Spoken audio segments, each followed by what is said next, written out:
He sat in his car, a black BMW, his face illuminated by the glow of the setting sun, preparing for what would later be remembered as one of the darkest days in his community.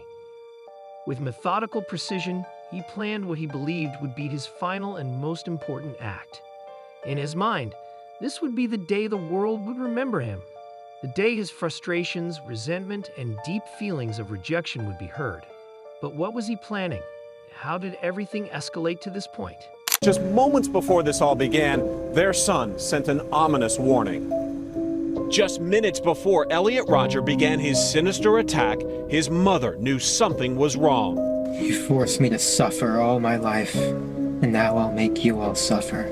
Family friend Simon Astaire tells ABC News that Chin Rodger had just taken a call from her son's therapist, telling her to check her email. Waiting in her inbox, that 137-page manifesto detailing Elliot's jealousy and hatred, especially for women, who he blamed for a life of loneliness, rejection, and misery. It was 9:17 p.m., only 13 minutes before the shooting started.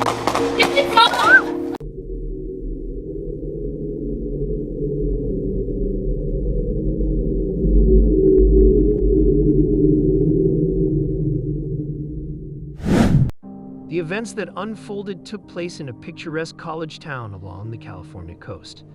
Isla Vista, a small community adjacent to the University of California, Santa Barbara, is typically known for its scenic ocean views, student energy, and vibrant social life. This was a place where young people came to build their futures, form friendships, and make lasting memories. The streets were lined with student apartments, cafes, and lively gathering spots. Isla Vista felt like a peaceful haven for the thousands of students who called it home. But beneath the sunny skies, an easygoing atmosphere, an ominous storm was brewing, one that no one could have predicted. For years, there was a young man quietly simmering in his own world, feeling alienated and rejected by the very social circles that thrived in Isla Vista. He was not just a student or a passerby. He was someone who had lived in the shadows of this community, growing more bitter with each passing day. It was here, among the beaches and buzzing nightlife, that Elliot Rodger began to plot his final devastating act, setting in motion a series of events that would shake this idyllic college town to its core. Amid the thousands of students living in Isla Vista, there was one young man who stood apart, though not by choice. Elliot Rodger was his name. For years, he had walked the same streets as the other students, sat in the same cafes, and visited the same campus. Yet, despite being surrounded by people, Elliot felt an intense isolation, as though he were invisible to those around him. He wasn't just another college student struggling to find his way. To the outside world, Elliot might have seemed like an ordinary young man, but within he was consumed by a deep frustration, a feeling that he had been robbed of the experiences and connections that everyone else seemed to enjoy so effortlessly. He felt trapped in a life that didn't fit the image of success and social fulfillment he had envisioned for himself. But how did he arrive at this point? What was it in his life that had caused such a drastic shift in his mindset? Elliot Oliver Robertson Rodger was born on July 24, 1991, in London, England. He was the first child of Peter Rodger, a filmmaker known for his work as an assistant director on major films, and Chin Rodger, a Malaysian-born nurse. Elliot's early years were spent in an environment that seemed promising. His family was financially stable, and he was surrounded by opportunities many could only dream of. The Rodgers later moved to the United States, settling in California, a place where Elliot would spend most of his formative years. From a young age, Elliot struggled with social interaction. He was described as shy, withdrawn, and quiet, traits that often made it difficult for him to make friends. As a child, he was often more comfortable playing video games or engaging in solitary activities than participating in group settings. Despite this, his family had high hopes for him, believing that with time and the right opportunities, he would grow out of his shyness.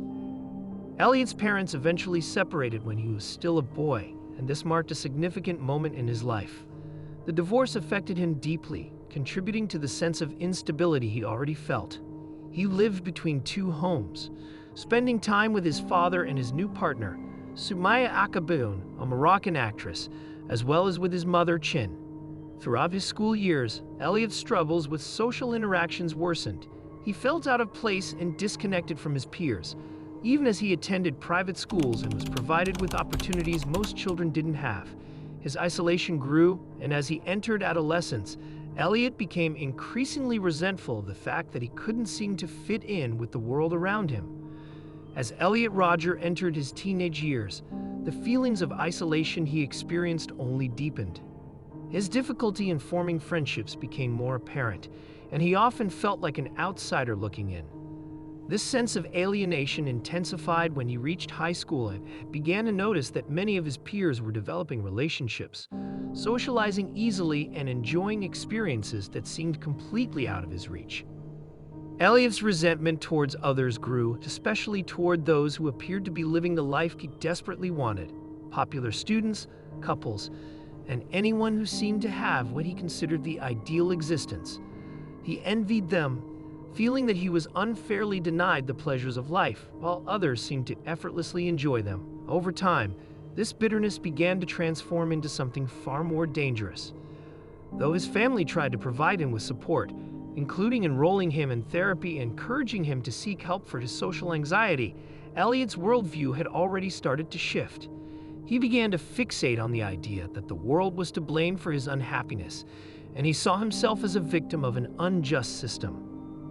During his time at Santa Barbara City College, Elliot's frustration reached new heights. While he was surrounded by students living what he perceived to be perfect lives, attending parties, forming relationships, and fitting in socially, he felt trapped in his own loneliness. His resentment grew so strong that he began to contemplate drastic actions. In his mind, he believed he had been wronged and that the world needed to pay for what he saw as an intolerable injustice.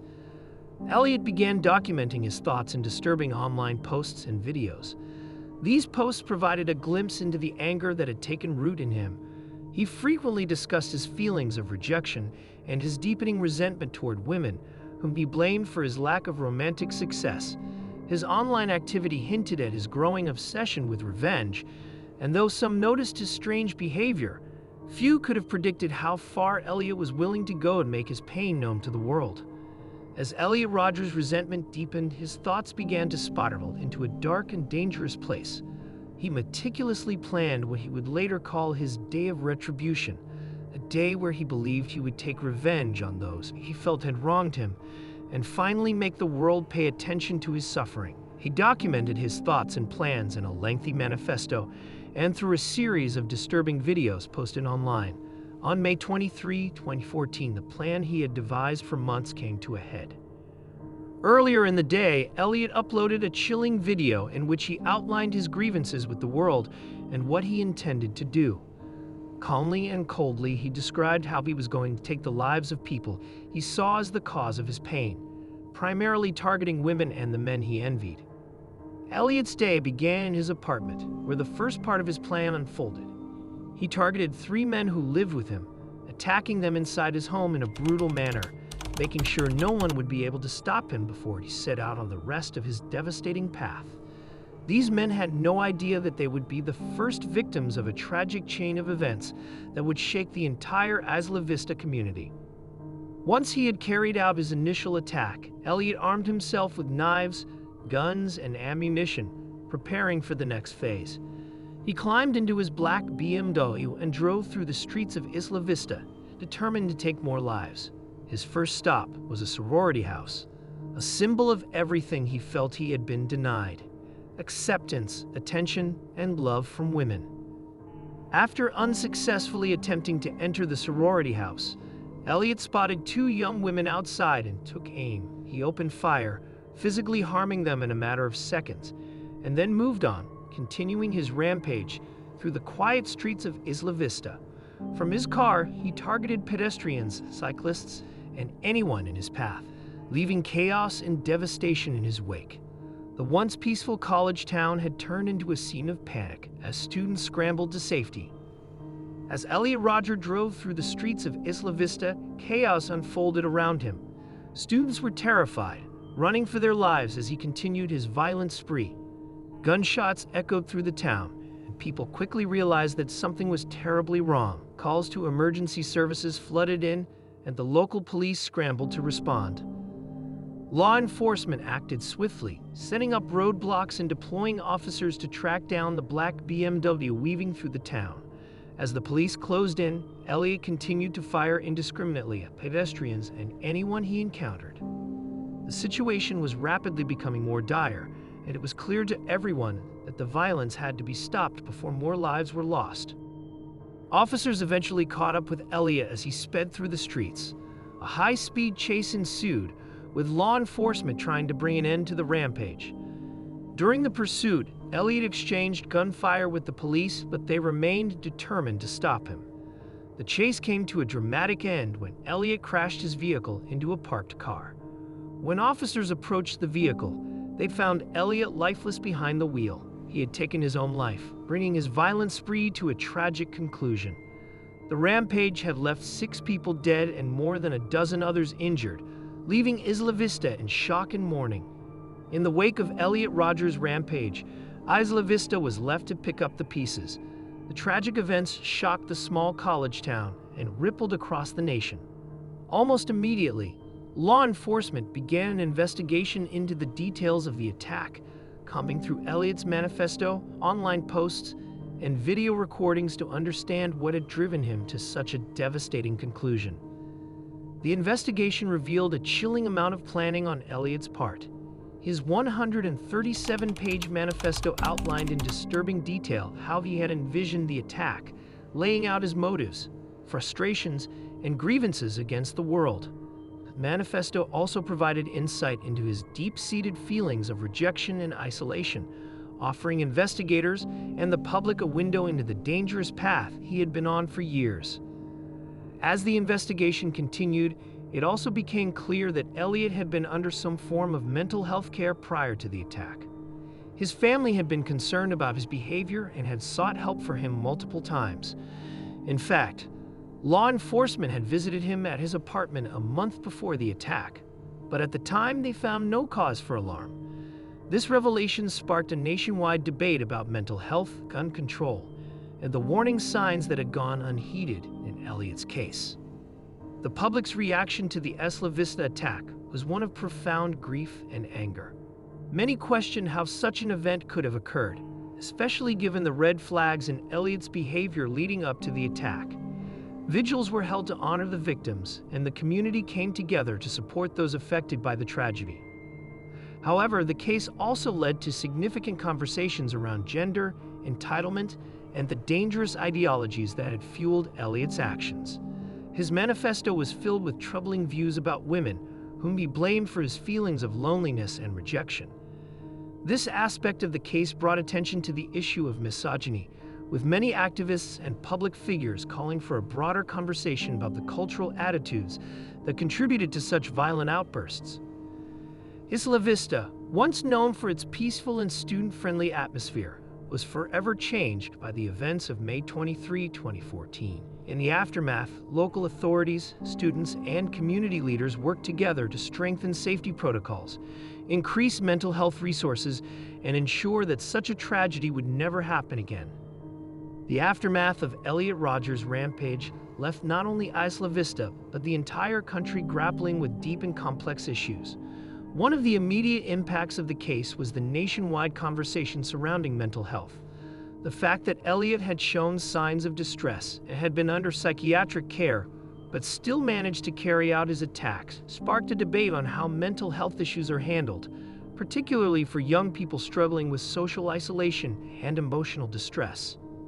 In response, mental health advocacy groups began pushing for reforms that would make it easier for families to get help for individuals showing signs of severe distress. Elliot's case became a point of reference in discussions about how warning signs of violent behavior, such as social media posts or troubling online activity, should be taken more seriously by both authorities and healthcare providers. Beyond the mental health discussion, the case of Elliot Rodger also became a pivotal moment in the conversation around misogyny and entitlement. His manifesto was filled with hateful rhetoric against women, whom he saw as the root cause of his pain and rejection. This part of the case resonated with many, especially women's rights activists, who saw it as an example of how deep-seated cultural attitudes about gender and power can lead to violence. In the years following the attack, movements like #YesAllWoman gained momentum, bringing attention to the everyday experiences of harassment, objectification, and entitlement that many women face. Elliot's twisted view of the world, where he believed he was owed attention and affection, highlighted the toxic effects of misogyny and gender-based violence in society. On the policy front, the case renewed calls for stronger gun control measures. Despite his disturbing behavior and mental health struggles, Elliot had been able to legally purchase the firearms he used during the attack. This fact prompted lawmakers and advocacy groups to push for more stringent background checks and restrictions on gun ownership, particularly for individuals with a history of mental health issues. While progress has been slow, the debate continues, with Elliot Rodger's case serving as a reminder of the need for reform. In Isla Vista, the community began rebuilding, but the memory of that day lingers. The university in town took steps to increase campus security, enhance mental health resources, and foster a more inclusive and supportive environment for students. Counseling services were expanded, and programs aimed at promoting awareness around mental health, gender equality, and campus safety were introduced. The case of Elliot Rodger continues to be a sobering reminder of the devastating consequences of unchecked anger, isolation, and entitlement. While the tragedy cannot be undone, the lessons learned from it have helped shape conversations about how to prevent similar incidents in the future.